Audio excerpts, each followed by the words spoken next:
All right, folks, it's the day before the BAFTA nominations, and it's also the day before the Producers Guild of America nominations. And yeah, some exciting times here. Anyways, but yeah, we'll go ahead and I'll go ahead and we'll get this started here with the PGA list first for the 10 movies I have in. Um, and then we'll take a look at the BAFTA nominations that I have. I don't want to spend way too much time here, but yeah, we'll try and get through this as quick as we can here today. Okay, for the PGA list, I definitely have La La Land in there. Manchester by the Sea, Moonlight, Fences, Arrival, Lion, Hacksaw Ridge, Hidden Figures, Hell or High Water, and Silence are the 10 I have in there. Um, let's see, looking at alternates here, Jackie is a possibility. I still have that as one of the potential 10 nominees at Best Picture for the Oscars. Zootopia, sometimes they go with an animated movie, so that's a possibility. We could have a late break for something like Nocturnal Animals, which did have a win last night at the Golden Globes, or Florence Foster Jenkins could also make it in there. Um, what else are people like in here? Captain Fantastic did make it in for Outstanding Ensemble or Outstanding Cast, sorry, at the Screen Actors Guild Awards. And there's also a possibility for something like 20th Century Women, or I think I mentioned Loving already. Sully as well. Sully started out with quite a bit of steam there after the Producers Guild. Or sorry, not the Producers Guild. Sorry, that's what we're doing today. After the Critics' Choice Awards, it got what was it, 3 or 4 nominations there. So they started out strong, not so much here. And then they do have a list of 5 animated films. I have Zootopia, Moana, Kubo and the Two Strings, Finding Dory, and The Red Turtle as the 5 there, with Sing, The Secret Life of Pets, and My Life as a Zucchini as 3 alternates there. Yeah, so we won't have the PGA list is just announced. They just, kind of release it to the press there, so there's no big announcement there. So that one, we won't do a whole video on what gets in there.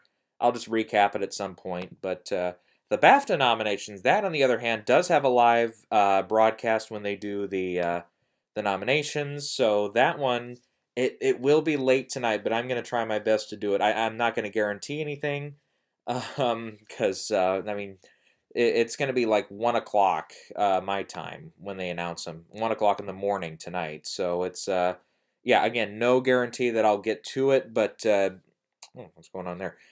But at any rate, what the hell? Jesus, I should probably do this before the camera rolls. Anyways, but at any rate, I want to at least get my nomination predictions out there. Some of them I know some people are going to say are off the wall, but BAFTA usually does sometimes throw a wrench in the whole thing.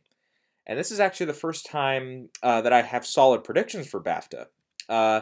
I really wanted to do it this year, and Gold Derby now has a category for the nominations for BAFTA, so that it was kind of like, well, yeah, might as well. So yeah, let's go ahead and we'll go ahead and get started with the Best Film category. Remember, there's only 5 films nominated here. They don't go up to 10 or anything like that. So the 5 I have in, and this is in alphabetical order, by the way: Arrival, Florence Foster Jenkins, La La Land, Lion, and Moonlight. The big thing, Arrival, was not on the best drama film list for the Globes. It did make it in Best Film at Critics' Choice. It's gotten notices just about everywhere. The reason I have it in is because I just have it getting nominated so many places, and I think the cerebral sci-fi thing, I think the Brits are really going to go for it. Yeah, and then yeah, Florence Foster Jenkins. I think this will easily be the best performance that film has at any time in award season. Just because Hugh Grant's there, it's a British producer and director, so it'll probably get that best British film. It'll at least get nominated there. It might even win that.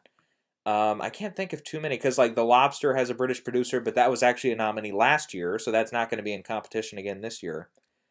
I think Lion has a British producer as well. I might be wrong about that. I would have to dig into so many things to try and find that list, but I would rather just have them give it to me. So I don't have any official predictions for best British film, but if I had to guess, Lion and Florence Foster, if they qualified, would be on that list for sure. And then, yeah, Lion, I do think will do pretty well there. Moonlight and La La Land are, the two expected ones everywhere. Just Manchester by the Sea is the only one I'm leaving out there that makes me say, that could easily get in over, say, Arrival if they don't quite go for it, or Lion if it doesn't have enough support. But Lion, it did make it in for the Globes list for best picture drama, and it did make it into Critics' Choice as well. What else? I said Jackie and Sing Street also have a shot there. Since Sing Street is set in Ireland, it does kind of have that feel of what was the movie a couple years ago that made it into the Globes comedy race? That was kind of in this same position here. I can't remember what it is off the top of my head now, but it was kind of a similar movie there. For Best Director, I have Damien Chazelle for La La Land, Barry Jenkins' Moonlight, Pablo Larraín for Jackie, Kenneth Lonergan for Manchester by the Sea, and Denis Villeneuve for Arrival. Yeah, I remember a couple years ago at BAFTA, they had like Whiplash in for Best Director, so this would be Chazelle's actually his second nomination as Best Director. And they had the guy who directed Theory of Everything, whose name I'm forgetting now, but he shouldn't have been nominated. I almost despise that movie. I mean, there's just enough in it to make me give it a positive review, but otherwise I still don't know why that got so many notices that year. That was not one of the best films of the year. I'm trying to think what else. There were a couple other ones where it was like, oh, this director got in here, this director got in here, but then the film would not get in for Best Film. So that's my thinking there on Kenneth Lonergan and Pablo Larraín. And I do think Larraín he's such a, he's a fanatic over there. He usually gets in at a few of these other European awards, so I think they'll nominate him here. But Martin Scorsese for Silence is a possibility. Stephen Frears is the director on Florence Foster Jenkins. That could happen. And then also, you know what? We can't discount Mel Gibson for Hacksaw Ridge. That's got Andrew Garfield in the lead. That could end up, just with his participation plus, trying to think. There's Hugo Weaving. There's a couple other Welsh and Western European actors in there, so yeah, they might go for that one bigger than we're anticipating there. Speaking of Andrew Garfield, let's get to that Best Actor race. I have Casey Affleck for Manchester by the Sea, Joel Edgerton for Loving, Andrew Garfield for Hacksaw Ridge, Ryan Gosling for La La Land, and Denzel Washington for Fences. The reason I'm leaving out Viggo Mortensen and there's a couple others. Who else are? Some people are really going crazy over. Oh, who was it? I just saw who it was. Some people are thinking Gyllenhaal or Adam Driver have a chance of getting in here. I've read a couple more names here, but I can't remember who it is now. Maybe we'll find out tomorrow. That could get in instead. But I'm thinking Joel Edgerton, he is Australian, if I'm remembering correctly. Sometimes they go for the Aussies here. Yeah, so Viggo, he's got a possibility. I mean, he made it into SAG and Globes in unprecedented votes there. Especially for him, he was in the comedy race at the Globes until like the last second, and then they put him over to drama, and he still got in over the likes of Tom Hanks and whoever else. So that was crazy there. They could swap out Andrew Garfield for Silence in favor of Hacksaw Ridge. Because Silence did not screen in time for Globes, did not screen in time for SAG, did not screen in time for Critics' Choice. Now it's it's going to be in wide release in the States here very soon, maybe another week or so. So it's yeah, they've definitely had enough time to see it. So if it doesn't get any nods here, yeah, it's just a case of nobody really liked it. There's also the possibility Hugh Grant for Florence Foster Jenkins. He was considered lead at the Globes for his performance. But we don't know for sure yet if the BAFTA is also going to give him that bump up to lead or if they're going to leave him in supporting where he was nominated at SAG and presumably where he'll be nominated at the Oscars as well. So he could easily make it in and fill in for Joel or possibly for even Andrew Garfield there. For Best Actress in a Leading Role, I have Amy Adams for Arrival, Ruth Negga for Loving, Natalie Portman Jackie, Emma Stone for La La Land, and Meryl Streep for Florence Foster Jenkins. Yeah, Streep is just, getting in everywhere anymore. And then after her Cecil B. DeMille Award speech last night, oh boy, she's probably got a lot more cats in her corner than she had, say, 24 hours ago. Yeah, the reason I'm putting in Ruth Negga in favor of Annette Bening or Emily Blunt, Sandra Huller for Tony Erdmann is also one some people are talking about. since we did hear that Isabelle Huppert will actually not be in competition this year, technically because Elle has not released over there in time, it will have to wait until next year now. We can look at somebody like Rachel Weisz for Denial. Something like a crazy thing like that could happen now. Or still Jessica Chastain for Miss Sloane is a possibility as well. But the thing is, Ruth, she's also nominated for that Rising Star Award. Sometimes that pairs up, like Brie Larson won, even though she was nominated. Who else? Wasn't there one more nominee last year? I can't remember who it was now, but I thought there was. Anyways, but I think those 5 are kind of the safer bets right now. But I could easily see him swapping out Ruth for somebody like Annette Bening or Emily Blunt or Jessica Chastain. For actor in a supporting role, I have Mahershala Ali for Moonlight, Jeff Bridges, Hell or High Water, Hugh Grant, Florence Foster Jenkins, Lucas Hedges for Manchester by the Sea, and Dev Patel for Lion. Yeah, I think no matter what race Hugh Grant ends up competing in, I'm sure he'll get in. he's just so beloved over here, and it's a great performance too. Like I said, if you haven't been watching a couple of my previous videos here, I did just catch Florence Foster Jenkins last week off of a rental there, and it is his performance for me was probably the highlight of the movie. I mean, Meryl is Meryl; she's always great, but he really knocked my socks off with this really nice performance. Really charming and charismatic guy.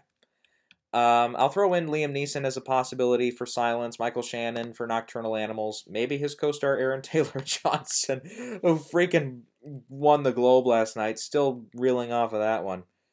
I'll also throw in the possibility for Ben Foster for Hell or High Water. That's also a possibility there. For actress in a supporting role, I have Viola Davis for Fences, Naomi Harris for Moonlight, Nicole Kidman for Lion, Octavia Spencer, Hidden Figures, and Michelle Williams, Manchester by the Sea. These 5, they've gotten in everywhere so far at these major ones like SAG and Golden Globes.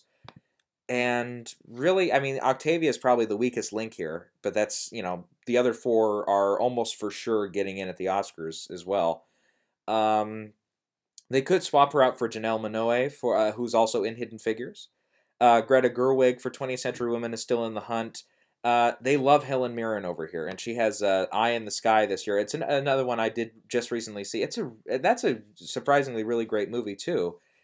Just a question of she could also be competing in the lead actress category there, even though I do think she has a supporting role and she might end up in the supporting actress category. There's no guarantee that she'll be, no guarantee she'll be supporting. They might push her to lead there.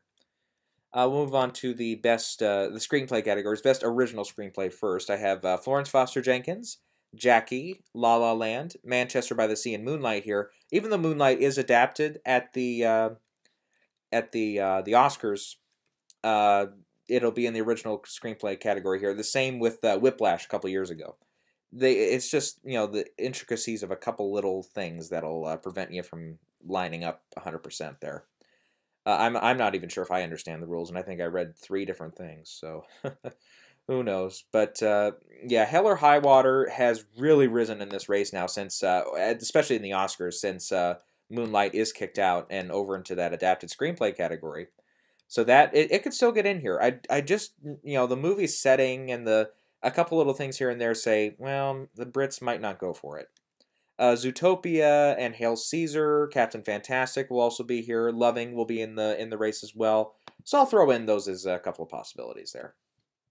Okay, then for adapted screenplay, I have Arrival, Fences, Hacksaw Ridge, Lion, and Nocturnal Animals. Actually, I'm going to say Fences, there's a possibility it misses in favor of Hidden Figures. The Girl on the Train has a slight possibility. Silence will be in this category. And then also there's Anomalisa, which was nominated at everything last year except here because, it didn't play in time. So there's a chance it still qualifies. Yeah, we'll have to see what they do on that one. For cinematography, moving on to the technical stuff now, Arrival, La La Land, Lion, Moonlight, and Silence. I think those are the 5 I have at the Oscars as well. I might be wrong. Oh, no, Lion. I don't have Lion in there. No. I have Jackie in there instead. And I do think there is a possibility Jackie gets in. This could be maybe the one of the few categories that Florence Foster Jenkins doesn't make it. Uh, it could still make it in if it goes for one of those big, La La Land type sweeps. And then Hacksaw Ridge, I think, has a possibility of getting in there as well. For original score, I have Arrival, La La Land, Lion, Moonlight, and the BFG. That's John Williams. I'm surprised he hasn't made it in anywhere yet. He almost always makes it in when he's got a movie out. Jackie, Moana, and Sing Street are my alternates here, especially Sing Street. That could really, yeah, like I said, there's a possibility it gets in for Best Film, too. And if it does, if it's got to, but here's the thing, if it's going to make it into Best Film, it's got to have one of those screenplay categories. I think it'd be original. Or maybe an actor gets in there, or a supporting actor or supporting actress. Yeah, I think it'll need a little more support, but it could still land just just one nomination in original music, and that's still a win for the movie. Production design, I have Arrival, Florence Foster Jenkins, Jackie, La La Land, and Silence getting in. The BFG, Fantastic Beasts, and Where to Find Them, and Hacksaw Ridge I have as alternates there. Those 5 kind of feel safe to me. We'll move on to costume design. Fantastic Beasts, Florence Foster Jenkins, Jackie, La La Land, and Silence are my 5 there. I mentioned Hidden Figures and Hacksaw Ridge might make it in there. And then I threw in an oddball choice like Doctor Strange, but that could happen still. For makeup and hairstyling, I have Florence Foster Jenkins, La La Land, Jackie, Silence, and Star Trek Beyond getting in there. Only 2 of those are going to be in the Oscar race. That's Star Trek Beyond and Florence Foster Jenkins. But we went into that a whole nother time. I'm not going to go into that again. BAFTA usually gets these right. I think didn't Rush get nominated that year and it won, or it almost won, or whatever. The BFG, Fantastic Beasts, Hacksaw Ridge are the 3 alternates I'm putting in there. For Best Film Editing, I have Arrival, Florence Foster Jenkins, Hacksaw Ridge, La La Land, and Moonlight. Lion and Silence are the 2 I'm kind of looking out for here. Yeah, that's about all I got to say on that one. For the sound category, they only have 1 sound category over here. I have Arrival, Hacksaw Ridge, Jungle Book, La La Land, and Silence as the 5. I'll throw in an oddball, like Nocturnal Animals could get in there. Florence Foster Jenkins is still a possibility. And Star Trek Beyond, sometimes they go for the big budget movies there. A couple categories left here. Best Special Visual Effects, I have Arrival, Doctor Strange, Fantastic Beasts, The Jungle Book, and Rogue One getting in there. Hacksaw Ridge could surprise us and get in. Otherwise, Captain America, Civil War, and Star Trek Beyond I have. And then for Animated Feature, they only have 3 nominees here. I have Moana, Sing, and Zootopia as the 3 nominees there. And again, Anomalisa was, because it was not released in time last year, could make it in this year. And then when Marnie was there, was also a nominee at the Oscars last year that did not screen in time. That could be in the hunt this year. Also, Kubo and the 2 Strings I'm throwing in there as a possibility as well. Okay, so yes, once again, the live nominations will come out. It'll be very, very late tonight, so I might just sleep and not make it. But I'll tell you what though, I'll definitely give it an effort here. See if I can make it up in time. Boy, it will be an early one, but I did it last year, so I think I can do it. So yeah, if I do happen to do it, then yeah, you'll be able to see it later. If not, I at least wanted to get my nomination predictions out there. All right, well, let's see. We're too fresh off of Globes. I did a video on that, so yeah, I think I've said my piece on that. Yeah, I'm sure we'll mention some more award stuff as time goes on. And yes, so hopefully, yes, I can get around to that live reactions video for nominations for BAFTA. And we'll see if that really changes anything up in the race. Yeah, it will be late, so I'll probably, again, keep it short. But who knows? Sometimes when I say keep it short, it's a 20-minute video. Sometimes when I say keep it short, it's an hour and a half. So we'll see what happens. All right, we'll see you guys next time.